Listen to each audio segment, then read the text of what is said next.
Either good or bad ఏదో ఒక రకంగా పాపులర్ కావాలనుకున్న వాళ్ళకి సోషల్ మీడియా ఒక వేదిక అవుతుంది.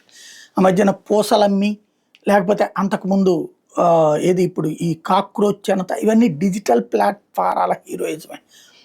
అదే సందర్భంలో పాజిటివ్ ఆర్ నెగిటివ్ ఏదో ఒక విధంగా సక్సెస్ కావాలని కోరుకునే రోజులు ఇవి. పాపం ఆ డెలివరీ బాయ్ మీదన ఆహ్, అఖిల్ రాజ్ అనే అబ్బాయి దాడి చేశాడు. అతను ఒక సినిమాలో హీరోగా చేశాడు. అది 'రాజు వెడ్స్ రాంబాయ్' అనేటటువంటి సినిమా.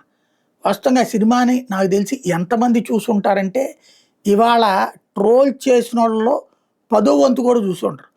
కానీ అతను ఆన్‌లైన్‌లో ఆర్డర్ చేసిన ఫుడ్ తప్పుగా తెచ్చాడనే కారణంతో ఈ అఖిల్ రాజ్ డెలివరీ బాయ్ మీద దాడికి తెగబడ్డం. ఆన్‌లైన్‌లో ఫుడ్ ఆర్డర్ చేసినప్పుడు డెలివరీ బాయ్ పొరపాటున వేరే ఆర్డర్ ఇచ్చినందుకు ఆగ్రహించి భౌతిక దాడికి దిగడంతో పాటుగా ఉమ్ము కూడా ఏశారు మీద అన్నటువంటిది అబ్బాయి చెప్పినటువంటి దాంతో ఈ సినిమా హీరో అన్నటువంటి ప్రచారం ప్రొజెక్ట్ అవుతుంది.